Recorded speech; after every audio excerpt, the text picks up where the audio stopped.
Hello, and thank you for listening to RENEWables, a podcast by BioStar, which aims to explore the current and future energy landscape in America. Hey everybody, welcome back to RENEWables. I'm your host, David Smart, Chief Commercial Officer at BioStar RENEWables. I'm very excited for this week's episode. Shout out and thank you to all of our listeners and viewers who continue to tune in. A little bit of a different spin on this episode. We're going to be talking about marketing and brand strategy. And we are very pleased and honored to welcome Eric Ressler, founder and creative director of Cosmic. Eric, welcome to the show. Thanks for having me on. Yeah, absolutely. I've just had a blast going through your website. It's such an amazing website. So everybody hop on while you're listening. I'm sure our editing team will put in some really cool screenshots and screen recordings of your website. It's very impressive. But before we get into what you do and developing a strong brand and some of the topics we're going to touch on today, just tell us a little bit about your background, how you came to found this awesome company. My background really is in creative expression, starting from a young age. Everything from art to music, which I still have a passion for, through film, photo, video, really just exploring all these different media and mediums, and ultimately started to kind of converge upon a career path in design more specifically. And so what I love about design is that it's this convergence of art and purpose, and I just find that pair to be just so powerful and so interesting to explore. The long and short of it is that founded Cosmic out of doing design as a freelancer. And we're about 13 years old now as an organization. After about 7 years of doing design work, branding work, digital products for a lot of startups and B2B brands and B2C brands, alongside orgs in the social impact space, we realized that we really wanted to put a stake in the ground around this sector of social impact and focus our energy and our expertise exclusively to that sector. And so we repositioned the firm around that. And that's really kind of the beginning of this whole journey for us of this transition and now this deepening expertise and commitment to the sector. Yeah, and that was one of my questions, and this might seem like a loaded question, but you call Cosmic a social impact creative agency. Talk about what that really means to you and your mission. So the way that we think about social impact is we think about organizations that exist to move humanity forward in one way or another. So organizations that's their founding purpose. It's not necessarily something they're doing alongside their core work. So like a CSR campaign or a CSR arm to a larger corporation, for us, isn't really the main kind of organization that we're trying to attract. And I don't mean that in a necessarily derogatory way. I think that there's great work that can happen from a corporation that spins up an impact arm, and I don't necessarily think that every organization in the world must be a purpose-driven or a social impact organization either. But in terms of who we are trying to attract and who we're working with every day, we are working with organizations that's their origin story, is trying to solve some kind of issue or move humanity forward in one way or another. So we work with a lot of nonprofit organizations, as you can imagine. We work with B Corps and social enterprises, and then we do some work with funders and folks who actually are responsible for funding this kind of work, governments, foundations, those kind of organizations as well. The creative agency part, creative agency is sort of a broad term that can mean different things. The way that we define it and the focus that we have in helping our clients is really around brand building, messaging, some of that kind of foundational branding work, and then digital experiences and expressions of that brand. So building out websites, apps, and also, strategies for using digital channels to actually move their missions forward. Awesome. So you kind of answered my next question, which was who are your clients, but any specific clients that you can talk about or brag about on the show? Oh, there's so many. I mean, so we work with a broad array of clients within the space. So, a couple to call out Nourish California out of California, helping to provide food security to Californians in many different ways, mostly through policy work.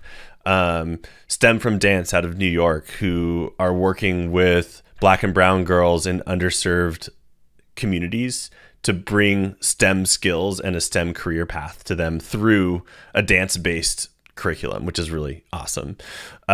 Constructive Dialogue Institute. They're an organization that is working primarily in higher education, but branching into lower education as well to teach us how to have conversations where we disagree about topics in a way that's actually constructive. All the way through. I think most Americans could use some help with.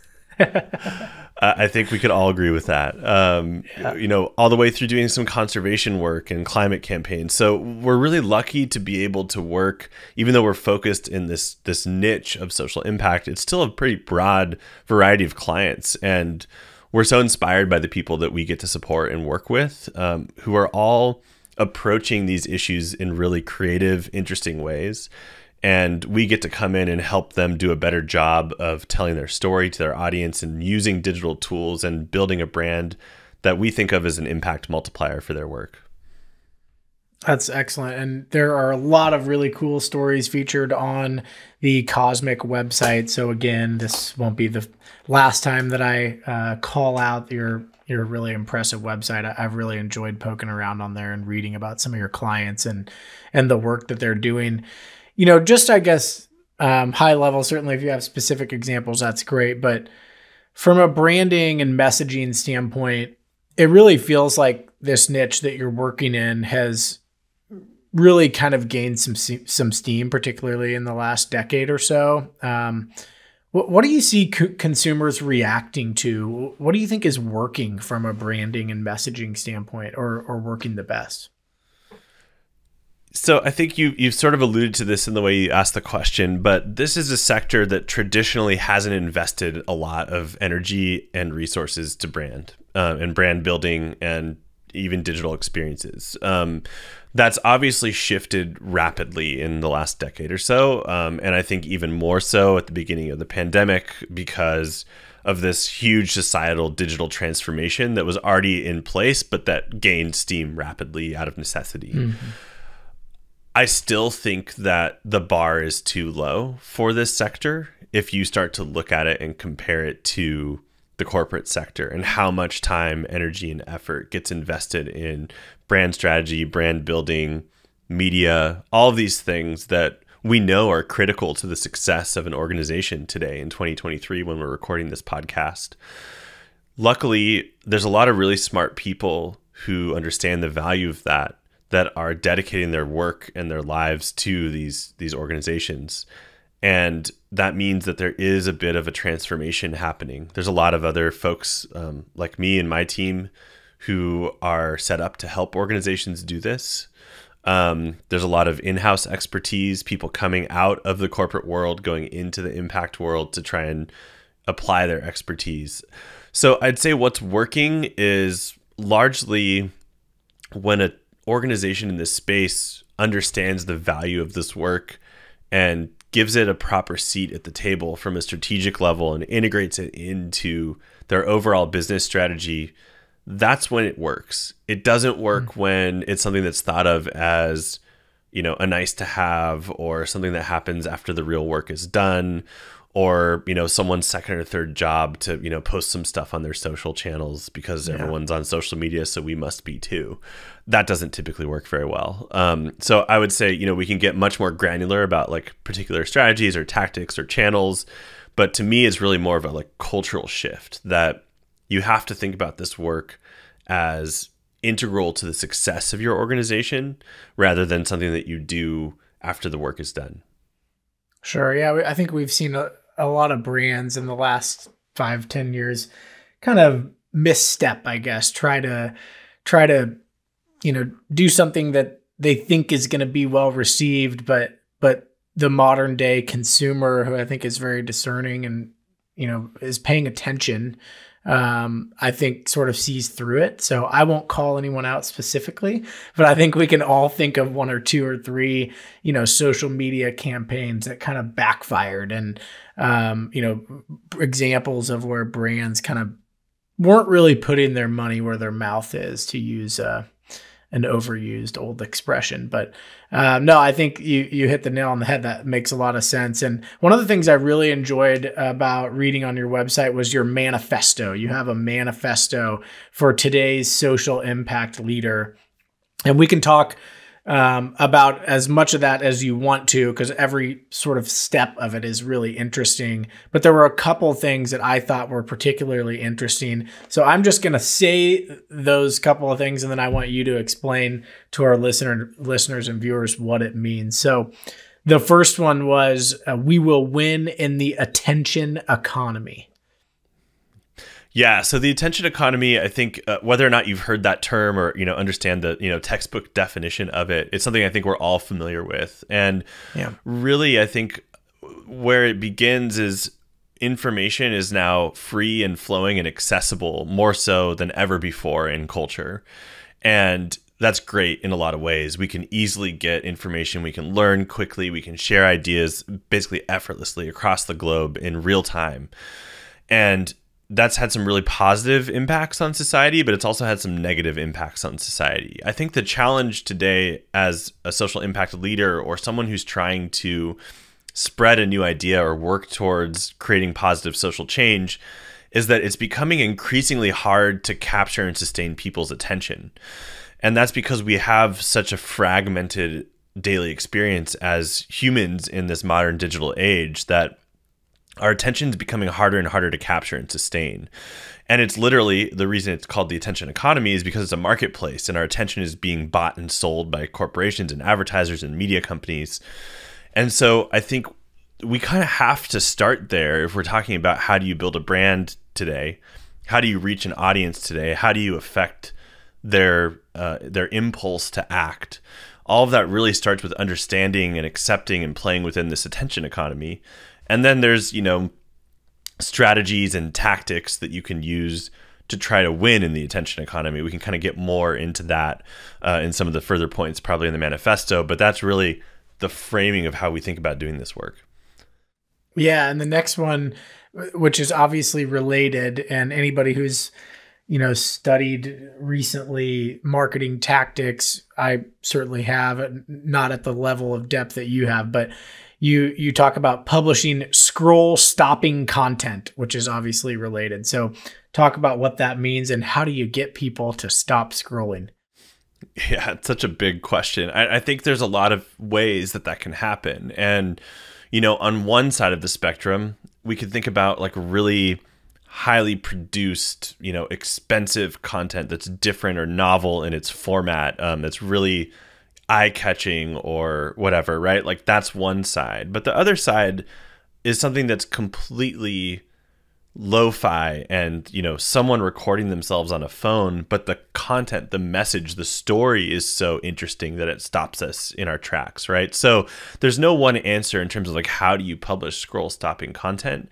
I think the strategy here, or the way that you can think about this though, is if you think about people's social feeds or their email inboxes or these channels of information that we're constantly curating, we've become ruthless curators of our information intake these days because born out of necessity, right? If we read every email, if we read everything in our feeds, we would have no time to do anything else in life, right? There's a limit, again, back to the attention economy. There's this overflow of information.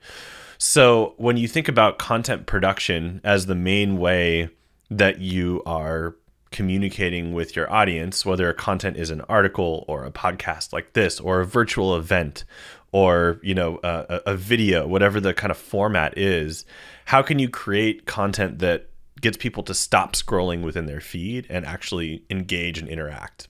Because you can produce the most beautiful thing, but if it doesn't capture their attention and get them to dig in, then it's for nothing. And so the actual way you do that, it's very highly specific to your niche and your audience and what format works best and all of that. Mm-hmm. But this kind of general concept of like, if you're just pumping out content for the sake of content and the format's boring, the content isn't inspiring or interesting, then it's not going to probably do much to move the needle. So you really have to come up with a strategy of like, rather than even publishing more, like, could we really elevate the quality of the content, the impact of it, and do less better content instead of more drivel, I think is really, at the end of the day, what it comes down to.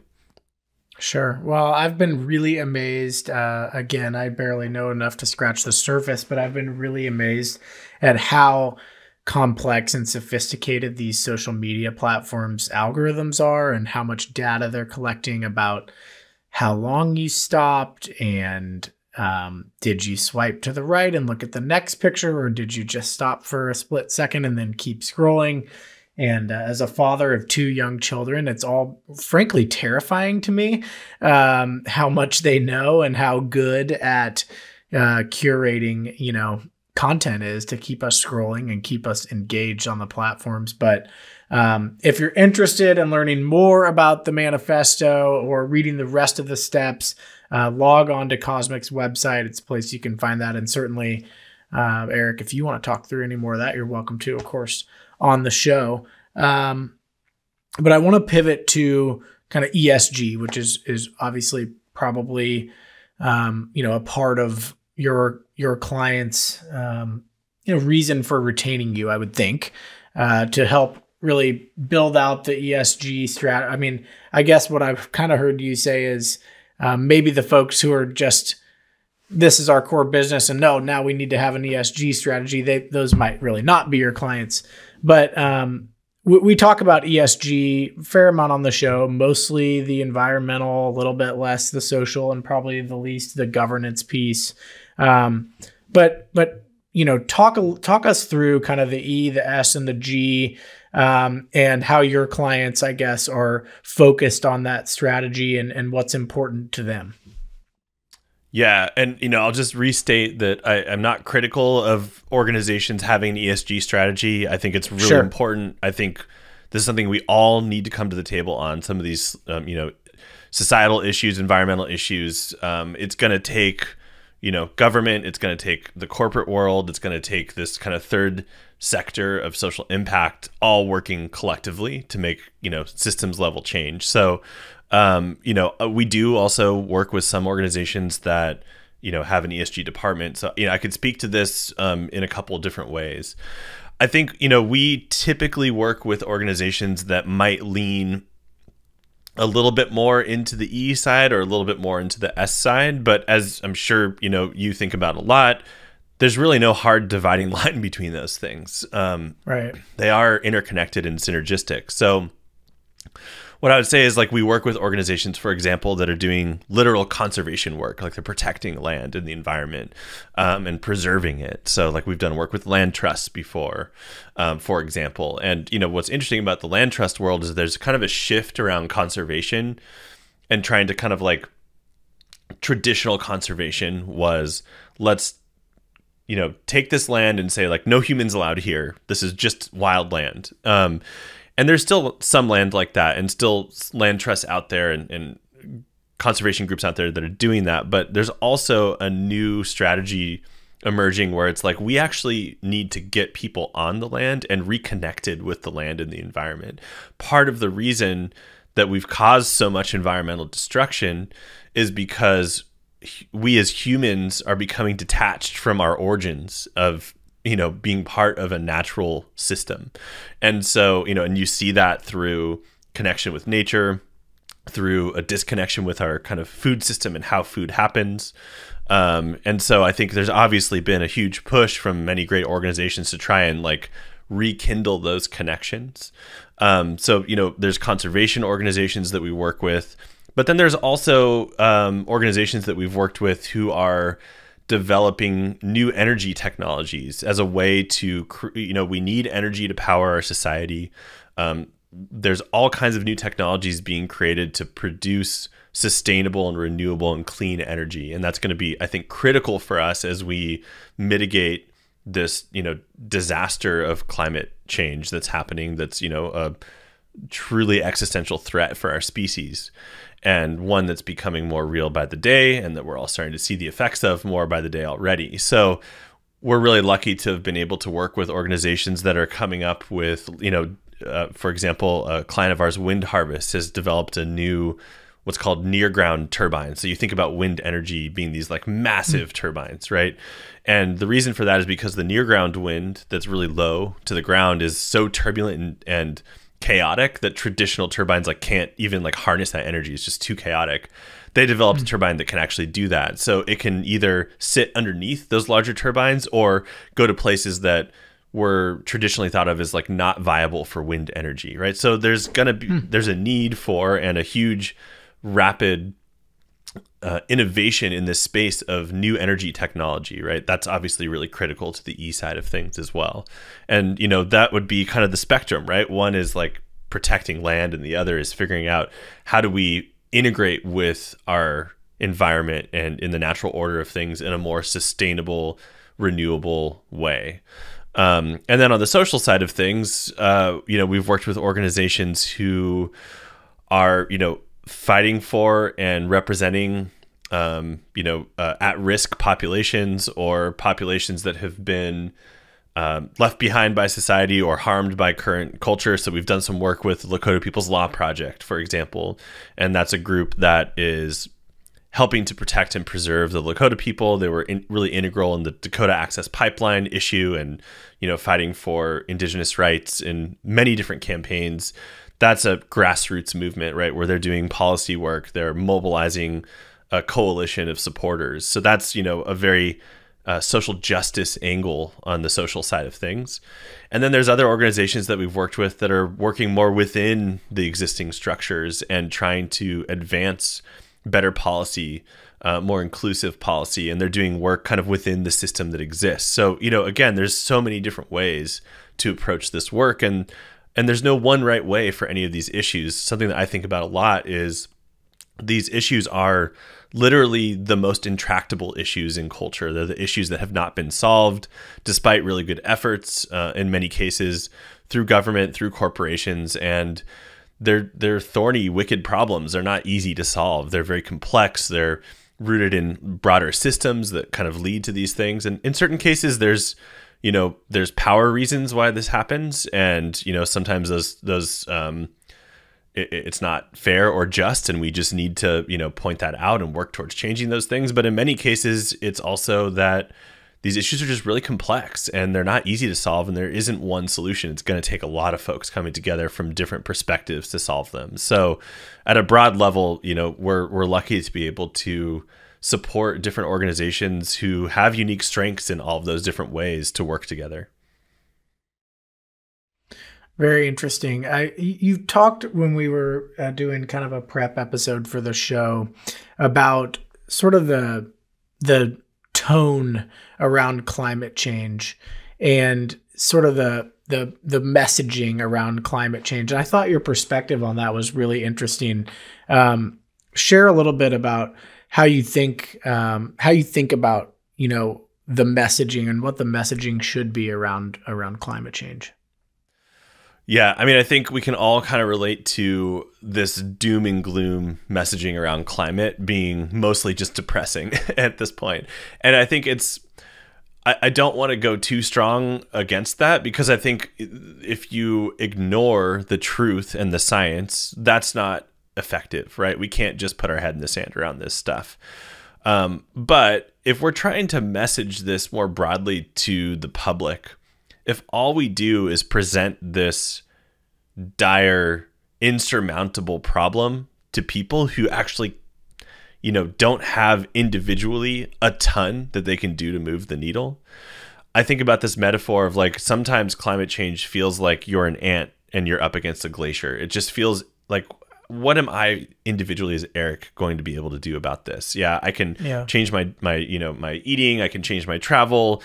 But if I only do that and no one else does, it's not going to make a lick of difference. And I think that feels very defeating and apathetic, right? As someone who cares deeply about this issue, it's very stress inducing, and you can get into this existential crisis almost around like, where am I getting my food, and like, how am I traveling, and should I be biking more, and like all these things. And to a degree, that's kind of by design. Like, this problem has been put on our individual shoulders by larger corporations who have much more ability to move the needle on this by collective impact, right? So if large corporations who are using 70% of our, or creating 70% of the CO2 emissions make small changes to their operations, that has a much larger impact on the overall CO2 emissions than any one person does.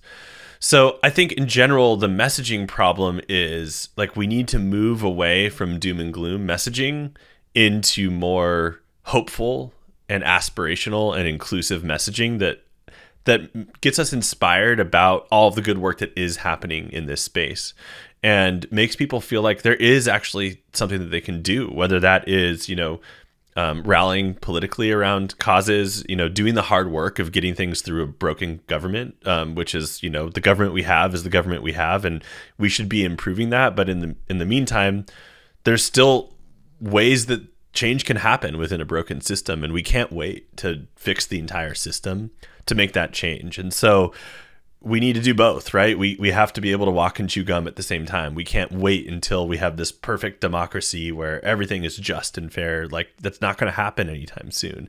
The trajectory there isn't frankly looking very good. So like, what can we do in the meantime? Yes, we should pressure, politicians and people in power to do better. And at the same time, let's get some stuff done that we can get done right now. And so I think that if the messaging is always, we're screwed, we're behind target, it's really bad, at a certain point, like, we feel uninspired as individuals to be able to take any meaningful action there. And so I think that's a tough balance to strike, and it really kind of depends on the kind of campaign that you're trying to run. But we were lucky to be able to do a campaign for a really awesome org out of California called Let's Green California that has been able to do that. And we strategically, we created a brand and a message and a tone that was aspirational, that was nostalgic for, good vibes California. And it really resonated with people, and it allowed them to, really build a strong community of supporters who felt activated and engaged, and ultimately allowed them to get some actual bills passed. And so, I just think that we have to look at messaging as a really critical part of climate strategy. I would say like a corollary would be like public health communication is equally difficult, right? And we saw how not to do this in COVID times in many different cases, right? And it's difficult if you're really trying to educate like an entire population. It's very difficult work to do, but I think that it's equally difficult work to do climate messaging, right? And we all need to start to think about how we message this problem, or we're going to continue to run into some of the same roadblocks.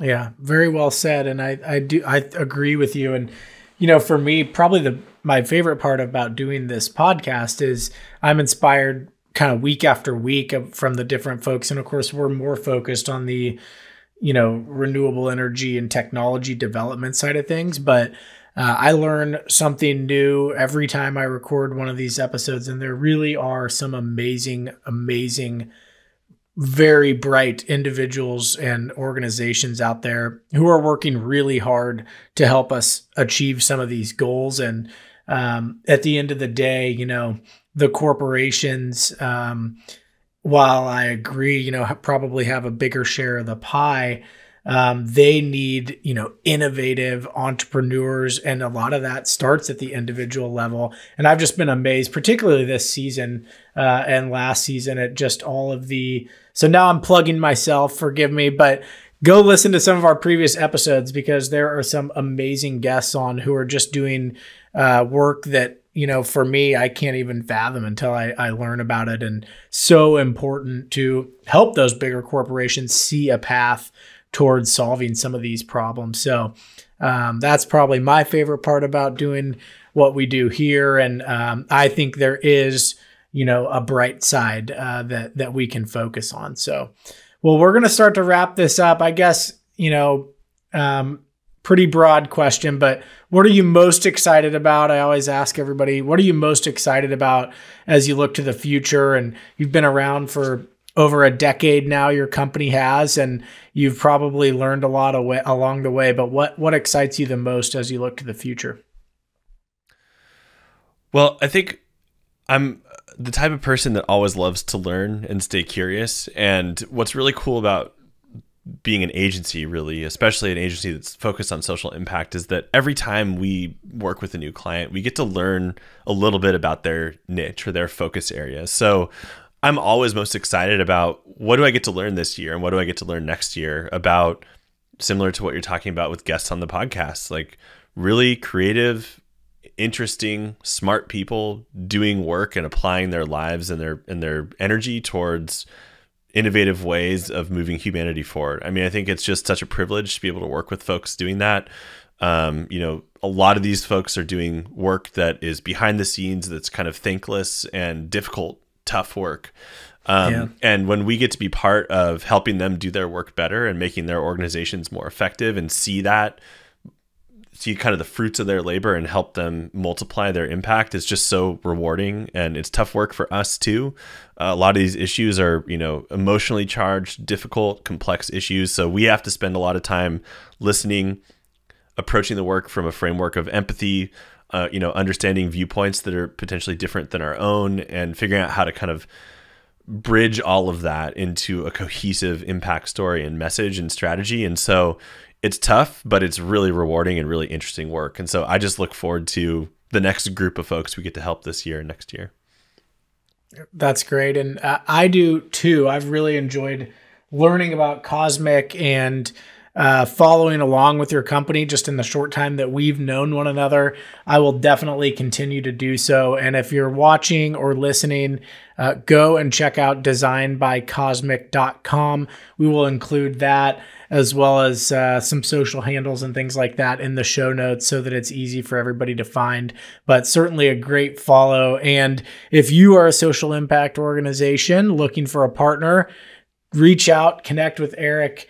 Eric, thank you so much for coming on the show. I've really enjoyed getting to meet you and learning about Cosmic, and maybe you'll come back next season to download us on what you've been up to, but really appreciate your time. Thank you for being a guest. And to our listeners and viewers, thank you for making this show possible. Make sure and click that follow button if you don't already. This has been another episode of Renewables. I'm your host, David Smart, and we'll see you in a couple weeks. Thank you. Hello, and thank you for listening to Renewables, a podcast by BioStar, which aims to explore the current and future energy landscape in America.